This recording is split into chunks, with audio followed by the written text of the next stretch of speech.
Ladies and gentlemen of the press, today I will be addressing some issues concerning the Department of Housing and Urban Development.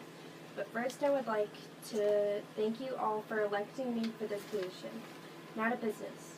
The three main goals of this department are to aid the less fortunate in financing a house, to aid Americans to meet the housing standards, and to take affirmative action towards discrimination in housing.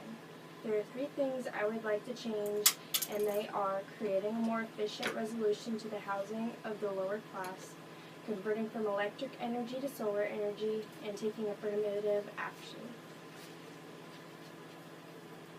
The first thing I would like to change is build homes for the lower class to afford. The system we currently have is inefficient. There are people on the streets in almost every section of where we live. If we do not come up with a plan, America will just continue to be as wonderful as we used to say. I have formulated a plan of how to address this issue.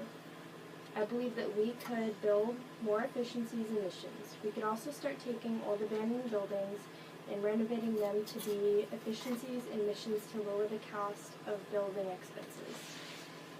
If we had more of those in our community, they would increase the ability for the lower class to live somewhere other than the streets.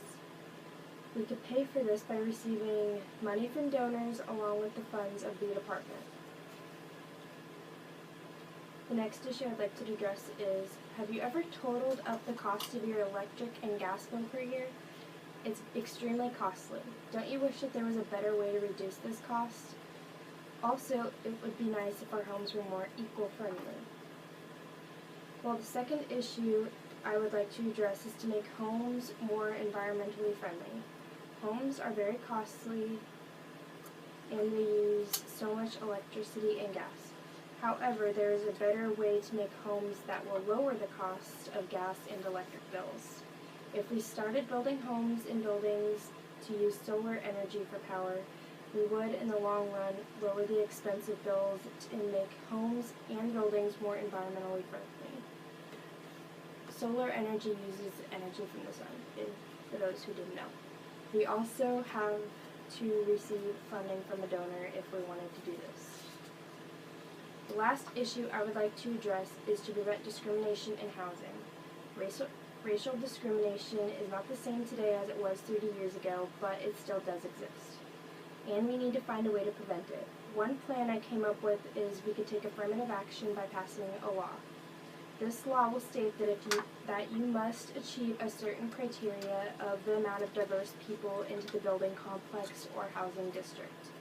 This will not require a fundraiser or a donor. However, it does imply that people will need to be more accepting of diversity. We are in a world of change and racial discrimination still exists, but there are ways to stop it. It is my belief and to my best judgment that these issues need to be addressed. If we do not start working on housing for the poor now, we will be living in a country of poverty. Also, our nation has risen above racial discrimination and should move forwards, not backwards. Finally, it is our duty to give back to the environment by creating a more eco-friendly home or building for our needs. Thank you for listening to my proposals and viewpoints on what I plan to change. If you have any questions, feel free to contact me. With that, I conclude my presentation.